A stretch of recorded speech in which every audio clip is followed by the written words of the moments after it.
Acute lower abdominal pain in a woman may have several causes. These include pelvic inflammatory disease, ruptured ectopic pregnancy, and septic abortion. And the latter two are surgical emergencies which require extreme urgency in their management.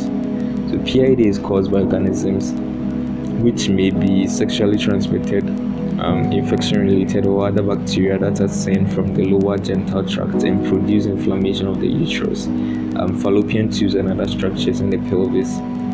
However, after excluding ectopic pregnancy, STI-related organisms are the most likely cause of lower abdominal pain in a sexually active woman who has not recently delivered a baby or has no past or recent history of uterine instrumentation. The presence of intrauterine contraceptive devices favors the development of PID, particularly in the month following insertion. So the causes are ectopic pregnancy, appendicitis, ovarian torsion, STI-related, non-STI-related, for example, urinary tract infections, septic abortion, postpartum sepsis, and foreign body, including IUCD. The symptoms are fever, low abdominal pain with sexual intercourse as dyspareunia, offensive vaginal discharge, dysuria, or urethral discomfort. The signs that are usually elicited are abnormal vaginal discharge, tenderness of moving the cervix, cervical excitation or bimanual vaginal examination, low abdominal tenderness, adnexal tenderness, and adnexal masses. Investigations are pelvic ultrasound, pregnancy tests if sexually active, and amenorrhea present, also high vaginal swab, culture and sensitivity. The main treatment objectives are to identify and manage potential life-threatening cases, for example, ectopic, and also to treat any underlying bacterial infection, to relieve pain and inflammation.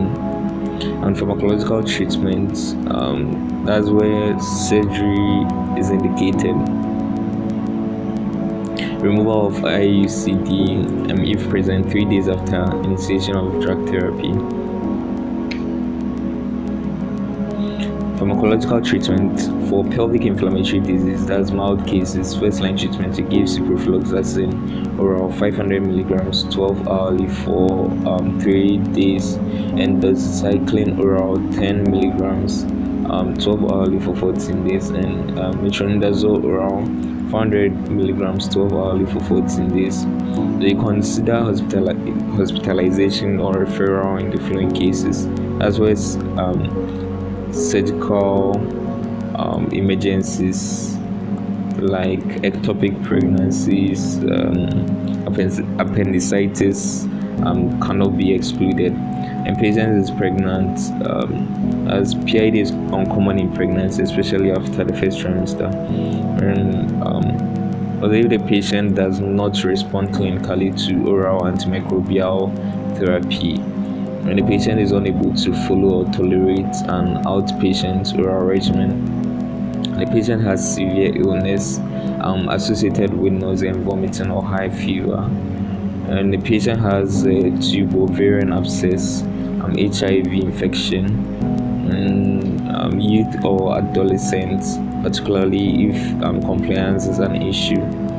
Also, for pelvic inflammatory disease, in severe cases, give ceftriaxone IM 250 milligrams daily for 3 days, and doxycycline oral 100 milligrams 12 hourly for 3 days, and then metronidazole IV 500 milligrams 8 hourly for 3 days, and doxycycline oral 100 milligrams 12 hourly for 14 days, and metronidazole oral 400 milligrams 12 hourly for 14 days.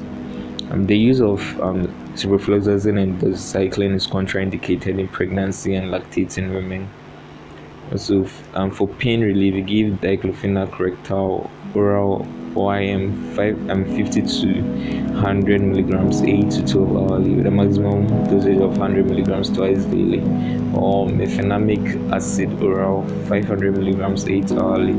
So referral criteria: refer to a gynecologist or a general surgeon if there is no improvement or if a pelvic abscess is suspected. So flow charts. Let's quickly look at it. So female patient complains of low abdominal pain. You take history and examine. In any of the following present: if missed or overdue period, recent delivery or miscarriage or abortion,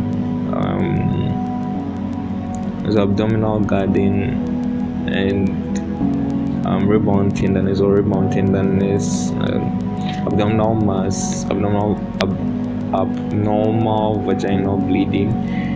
If these are true, you assess low abdominal tenderness and vaginal discharge, cervical excitation tenderness. If no, you educate to counsel, you promote and provide condoms, with offer counseling and testing as CT, and then follow up if pain persists beyond 3 days. If yes, that's for low abdominal tenderness and vaginal discharge, cervical excitation tenderness. If yes, the patient is unable to it's as if the patient is unable to follow or tolerate an outpatient oral regimen, has severe illness associated with nausea and vomiting or high fever, or has a tube ovarian abscess, or youth or adolescents, particularly if compliance is an issue. If no, he treats for PID as outpatient regimen, and educates or counsel, promote, provide condoms, partner management, you offer counseling and testing, follow up after 3 days or sooner if pain persists, and if improved, you continue treatment. If no, you refer to the hospital. Also, if any of the following are present: as missed or overdue period, recent delivery, miscarriage or abortion, abdominal guarding and rebound tenderness, abdominal mass, and abnormal vaginal bleeding, refer to the hospital. And also, if PID, inpatient protocol, you treat appropriately, educate and counsel, you promote and provide condoms, and partner management is recommended, you offer counseling and testing, and for other causes you advise appropriately.